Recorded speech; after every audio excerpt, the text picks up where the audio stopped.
Bonjour, je vous retrouve pour cette vidéo qui va être un petit peu différente de toutes celles que j'ai pu faire jusqu'à présent parce que je suis en train de prendre un virage dans ma vie professionnelle et de fait, les vidéos que j'ai faites et que je vais faire vont être teintées de ce changement. C'est quand même dans une certaine continuité. C'est-à-dire que j'ai eu à cœur là de vraiment donner des éléments de compréhension de notre fonctionnement psychologique jusqu'à présent. Et petit à petit, j'ai amené justement à réfléchir un peu différemment que simplement avec notre psychologie, c'est-à-dire comprendre peut-être au-delà de notre psychologie que nous sommes des êtres qui sommes bien plus complexes et certainement avec des limites au-delà de simplement celles que notre corps physique ou notre psychologie peuvent nous donner. Et aujourd'hui, j'ai vraiment le souhait d'aller encore un peu plus loin dans la connaissance de soi parce que pour moi, plus nous avons cette connaissance de nous-mêmes, plus nous pouvons comprendre qui nous sommes et le sens de notre existence. Et donc aujourd'hui, je vais vous parler de la biographie. Alors, on entend la biographie quand effectivement on peut lire certaines histoires de vie de personnes, mais là il s'agit de sa propre biographie. Et donc dans biographie, il y a effectivement le côté vivant de notre vie et graphie dans le sens d'une trace, d'une marque que l'on va laisser et que notre vie va laisser.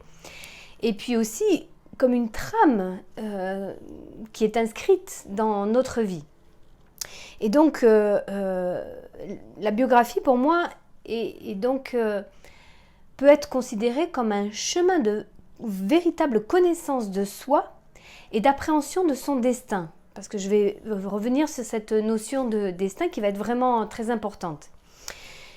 Et donc, dans cette biographie, il ne s'agit pas en fait de raconter son histoire ou d'écrire son histoire simplement, mais de voir comment la vie est écrite, comment s'écrit l'histoire en fait, ou notre histoire, comment la vie trace cette histoire.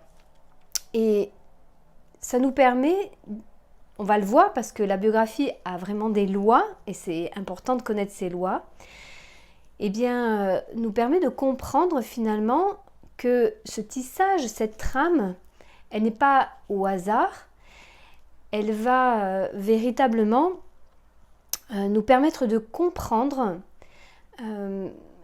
les événements profonds que nous vivons, du sens que ces événements peuvent avoir dans notre vie, et donc d'appréhender davantage qui nous sommes au travers de cette vie et ce que nous avons à y faire, quel chemin nous est plus ou moins destiné.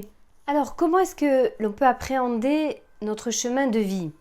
Soit d'une manière chronologique et linéaire, mais là, il va s'agir en fait de le voir d'une autre façon, d'une façon, on va le voir, où il va y avoir à la fois un processus de descente de notre naissance, un processus de retournement et un processus d'évolution jusqu'à notre mort. Et il s'agit de comprendre en fait les lois de cette biographie qui va être comme un parcours initiatique de notre vie. Parce que, eh bien, vous le savez, nous vivons des moments agréables, des moments désagréables, voire des moments de crise, des événements plus ou moins importants, des moments de changement, des rencontres.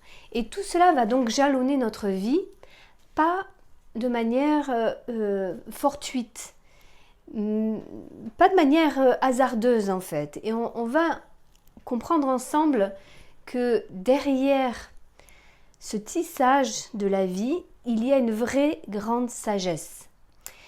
Et derrière cette sagesse, elle comporte effectivement certaines lois. On va voir qu'il y a 4 grandes lois.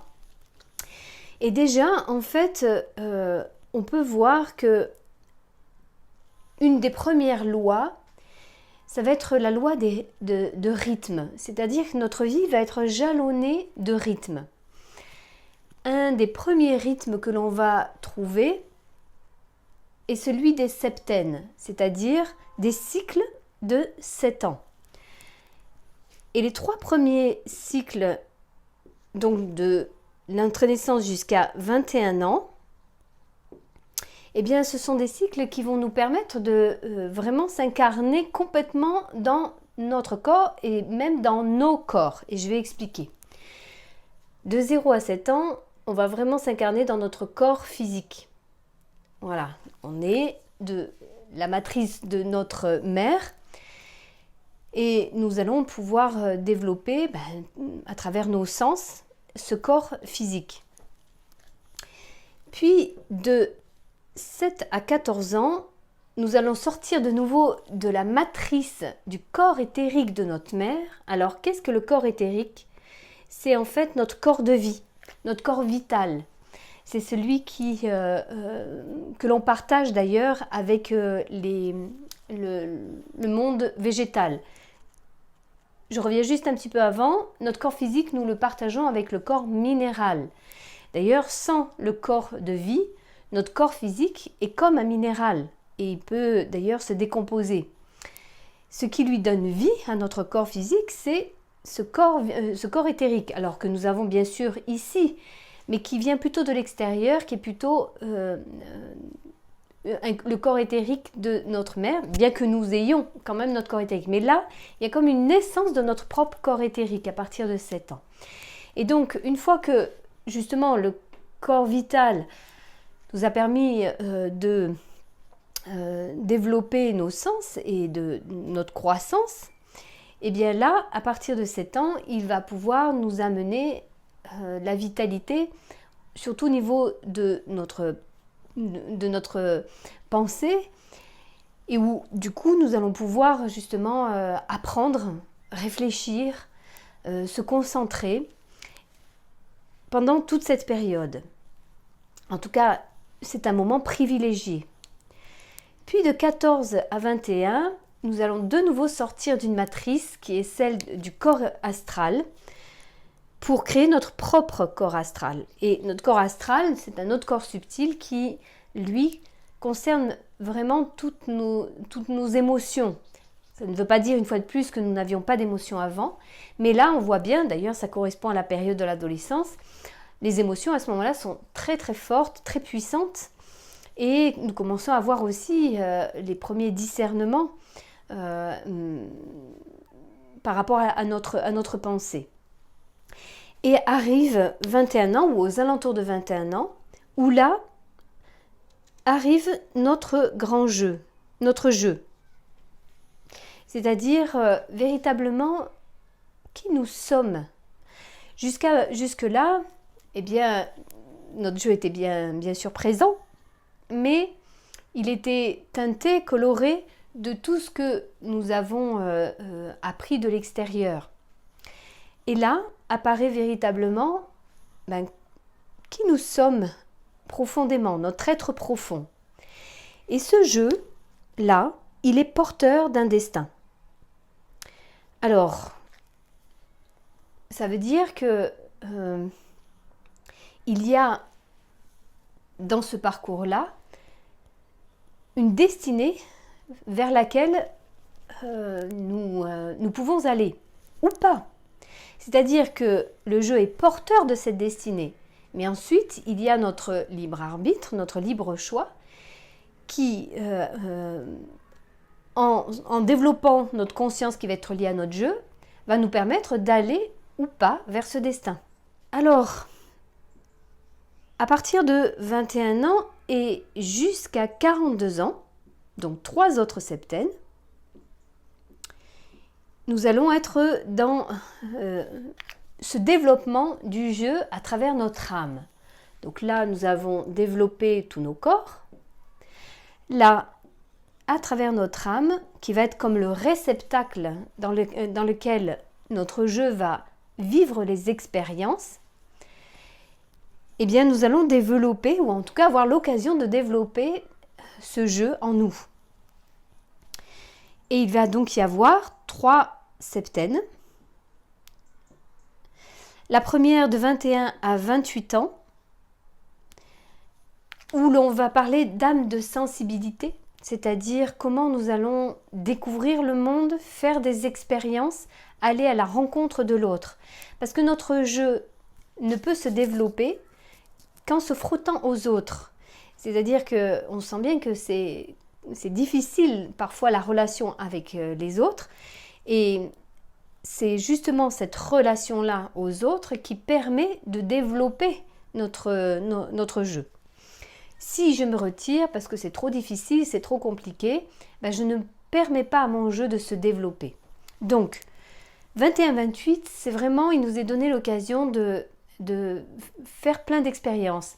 Et autant jusque-là, c'était plutôt nos parents ou en tout cas notre famille qui nous enseignait, autant à partir de là, c'est la vie qui va nous enseigner. Avec ses lois. C'est-à-dire que si je fais quelque chose de mal, par exemple, eh bien, il est probable qu'il y ait un retournement par rapport à ce que j'ai fait, ou une conséquence au moins, une conséquence à mon acte. Et si je n'avais pas compris avant par un certain apprentissage, là, la vie va me le faire comprendre, et parfois très, très durement. De 28 à 35 ans, nous allons avoir en fait vraiment le bas du U,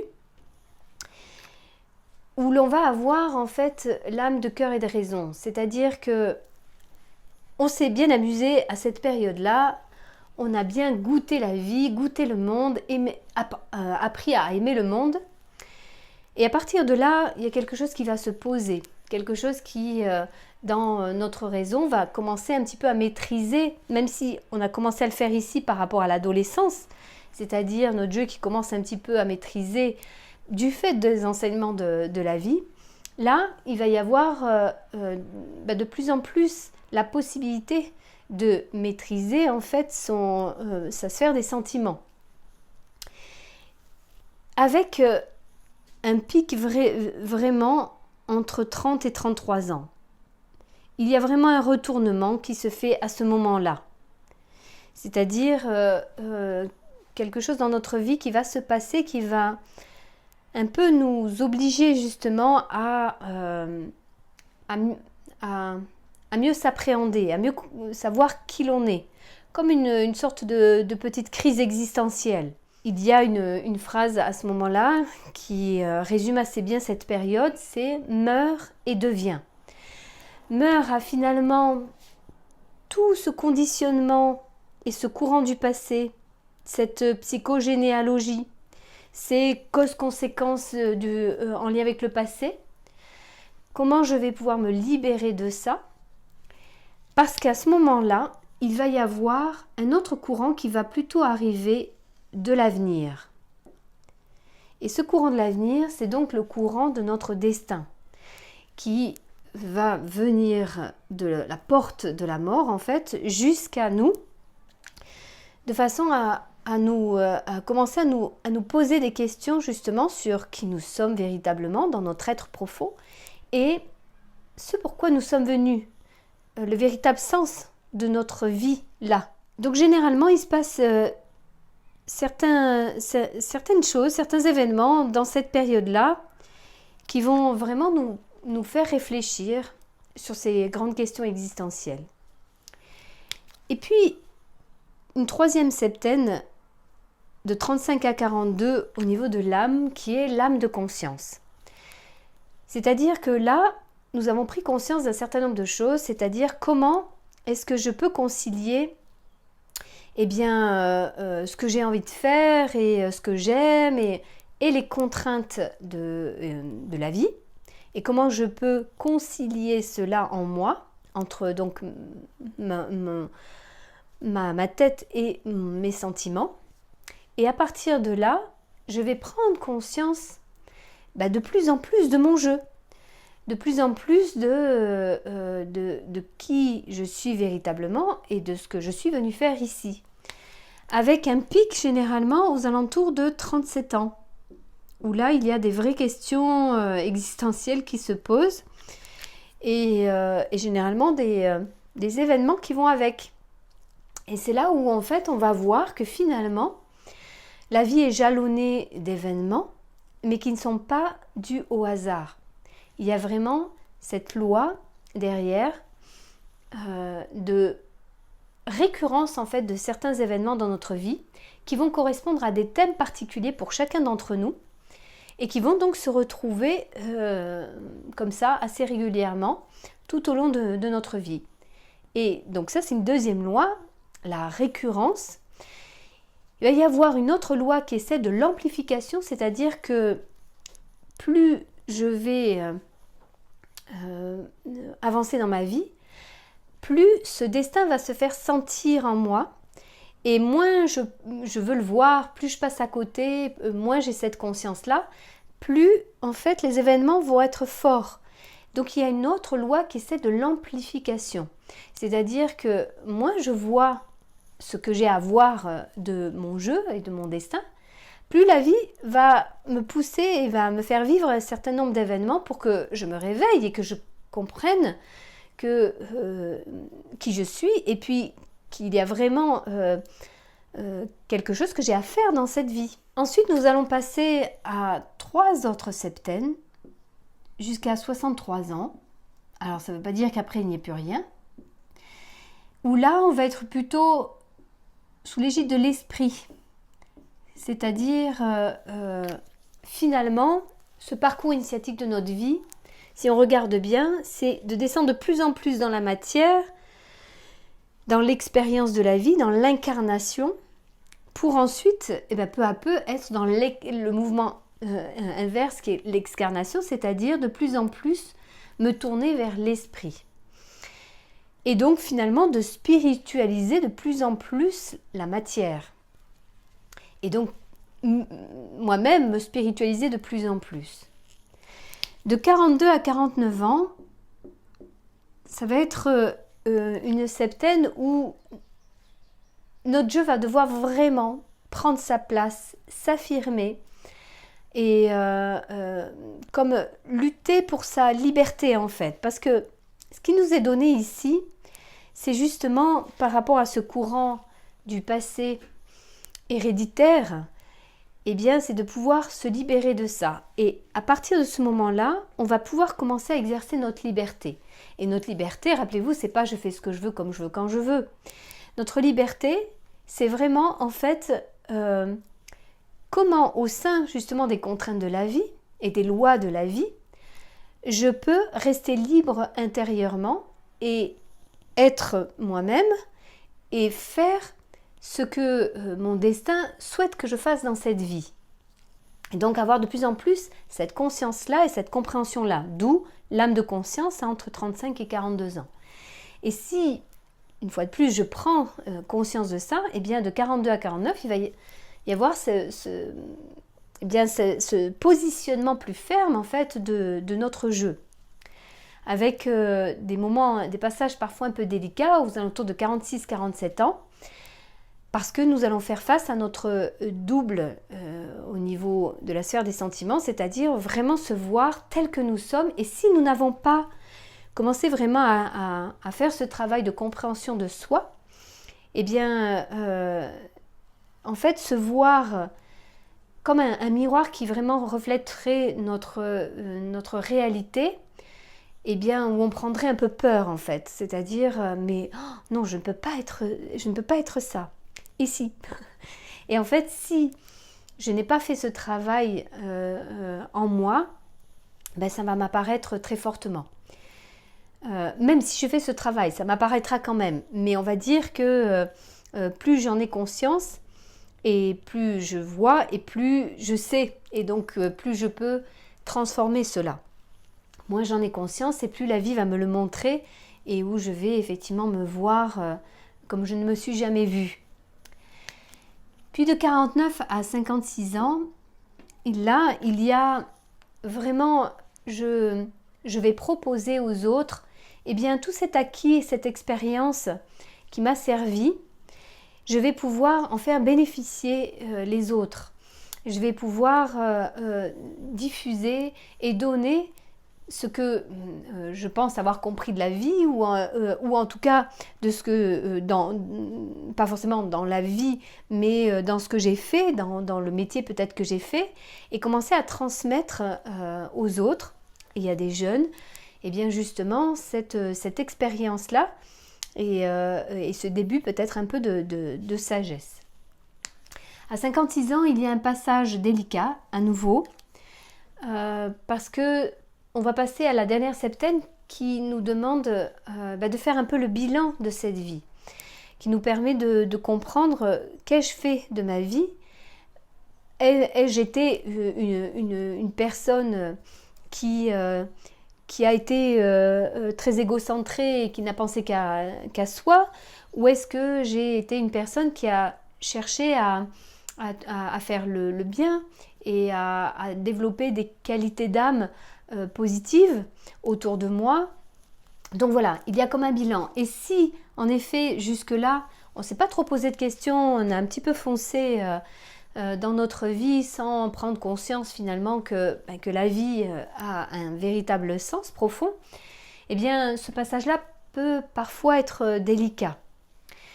Et donc jusqu'à 63, nous poursuivons finalement ce travail de spiritualiser en fait notre vie et transmettre à d'autres. Alors après 63 ans, eh bien c'est comme une continuité de ce que nous avons fait finalement dans notre vie et de l'évolution et notamment de notre conscience que nous avons eue. Si je n'ai fait aucun travail sur moi, aucune prise de conscience et que je me suis plutôt durcie aux autres et même en moi-même, eh bien dans la continuité, je risque d'être aigrie, d'avoir même des soucis de santé. Alors que si j'ai fait ce travail-là, de conscience de ma vie, eh bien je vais pouvoir encore plus faire bénéficier les autres et ça, je peux du coup rayonner de cette compréhension que j'ai eue de la vie et en faire bénéficier autour de moi et donc au contraire être plutôt dans un rayonnement. Alors, ce que je souhaitais et de manière assez rapide là, vous dire, c'est que ce qui est vraiment important, c'est de voir que notre vie, eh bien, certes, va être traversée par des moments difficiles, des moments douloureux parfois, mais que tous ces événements, si on les positionne sur la trame de notre vie, on peut se rendre compte qu'ils ont du sens par rapport à notre propre vie. Et comprendre ce sens-là nous permet de prendre du recul et donc comprendre que notre vie a un véritable sens pour nous, mais aussi par rapport à l'évolution de l'humanité.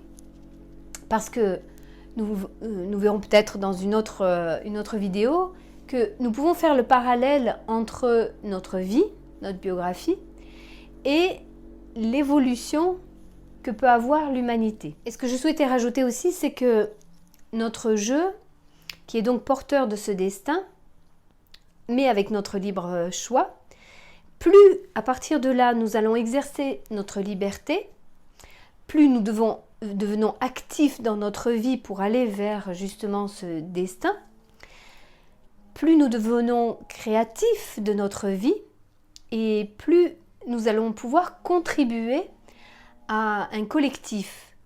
C'est-à-dire que c'est pas simplement juste comprendre ma vie, ça l'est, mais c'est de la comprendre en l'insérant dans quelque chose de collectif, c'est-à-dire qu'est-ce que ma vie a pu faire, comment elle a pu contribuer à une certaine évolution au niveau social. Parce que comprendre notre vie, c'est aussi comprendre qu'elle s'insère dans une société. Et donc, pour quelle raison la biographie, comprendre sa vie est très important? Eh bien, c'est parce que justement, plus je prends conscience que ma vie a du sens, plus je vais pouvoir contribuer au sens au niveau social. Et l'humanité a aujourd'hui extrêmement besoin de cela. Donc, mieux se comprendre pour mieux ensuite apporter sur un plan social est aussi l'intérêt justement de comprendre sa biographie. Voilà, j'espère que cette vidéo vous aura éclairé un petit peu sur l'utilité de la compréhension de notre chemin de vie à travers la biographie. Il y aurait encore bien d'autres choses à dire dans cette biographie. J'ai d'ailleurs moi-même décidé d'accompagner les personnes non plus sur un versant psychothérapeutique, mais plutôt sur un versant psychosophique, c'est-à-dire justement faire le pont entre notre fonctionnement psychologique et la sagesse qu'il y a derrière la vie et de toute vie humaine. Et je pense sincèrement qu'aujourd'hui nous avons plus que jamais besoin d'avoir cette compréhension-là pour contribuer à une meilleure humanité, une meilleure conscience au niveau de l'humanité. Je vous remercie pour votre attention et vous dis à très bientôt.